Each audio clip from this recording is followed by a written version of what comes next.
రఘు అవురా, ఎందుకురా కదంటే అంత పిచ్చి? ఏముంది గంతలే దానిలో? 3 ఏళ్ళ సంది దండ పడుతున్నావు. పెళ్లి గట్లా చేసుకుంటావా ఏంది? లగ్గం కోసమైతే గిన్ని దినాలెందుకురా హౌలీ?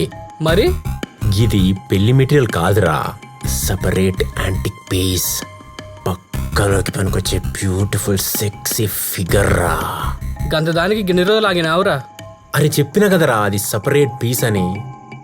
దాన్ని ఎప్పుడైతే చూసినో కప్పటి సంది దాన్ని ఎంజాయ్ చేయాలని ఫిక్స్ అయినా. దానికోసం మస్తు లెక్కలేసిన, కానీ వర్కౌట్ కాలే. గప్పుడే సమచైంది గది జరంత డిఫరెంట్ పీస్ అని.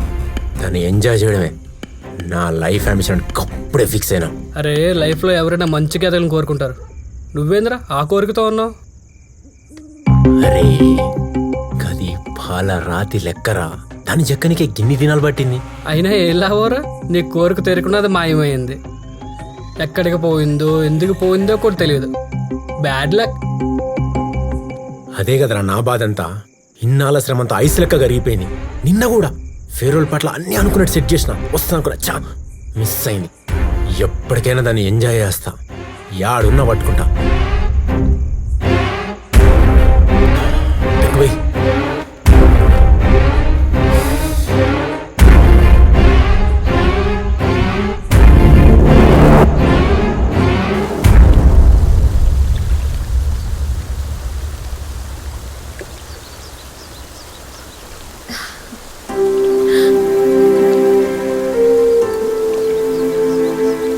ఏమైంది రఘు?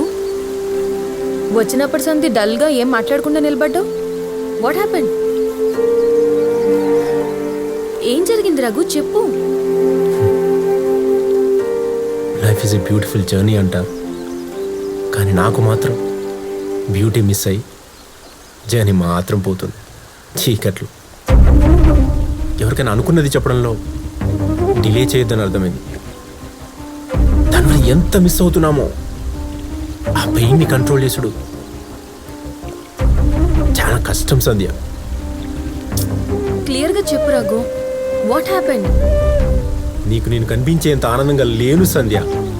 కనిపించే రఘు నటన, కనపడని రఘు నిజం. ఏంది? నేను నా లైఫ్లో 2 తప్పులు చేశాను. ఎంతగానో ప్రేమించిన నీకు నా ప్రేమ విషయం చెప్పకపోవడం, అమ్మ నాన్నల మాట విని పెళ్లి చేసుకోవడం. నేను అనుకున్న జీవితం నాకు దొరకలేదు. నేను అనుకున్న జీవితం నా లైఫ్లోకి వచ్చి నా జీవితాన్ని నాశనం చేసింది. అవును సంధ్య, నిజం. నువ్వంటే నాకు చెప్పలేని పిచ్చి ప్రేమ. అది చెప్దామనుకునే లోపు నువ్వు కాలేజ్ మానేసావు. నీకోసం చాలా ఎతికినా, ఇంతంత కూడా క్లూ దొరకలే. మస్తు వెయిట్ చేసిన, కనిపిస్తే ఉన్నాడు, కానీ కాలే. చివరకు మా వాళ్ళ కోసం పెళ్లి చేసుకున్నా. ఇంకా నా వైఫ్ అది మనిషి కాదు, రాక్షసి. అది ఏ రోజు వాడదాల్లా ప్రవర్తించలేదు. ప్రతిదీ అనుమానం, గొడవలు. మా అమ్మ నాన్నలు కూడా మానసికంగా మస్తు బాధ పెట్టింది. వాళ్ళు నన్ను నిడిచిపోయిండ్రు. నాకు ఏ రోజు సుఖం లేదు సంధ్య. అమ్మ నాన్నల కోసం చస్తూ బతుకుతున్నా, సమాజం కోసం నవ్వుతూ నటిస్తున్నా. అది ఎప్పుడు ఎలా ఉంటుందో కూడా తెలియదు సంధ్య. సిగ్గు విడిచి చెప్పాలంటే నాకు కనీసం పడకసుకొని కూడా లేదు సంధ్య. కనీసం ఈ మధ్య ఇలాగైనా ఉంటున్నానంటే కేవలం నీ వల్లే. నిన్ను చూడగానే నాలో చిన్న ఆనందం మొదలైంది. నిజంగా సంధ్య, నువ్వు కనపడకపోయింటే చచ్చిపోయేవాన్నేమో సంధ్య. డోంట్ క్రై రఘు, ప్లీజ్ ఊరుకో. It's okay. Because of you, I'm still alive.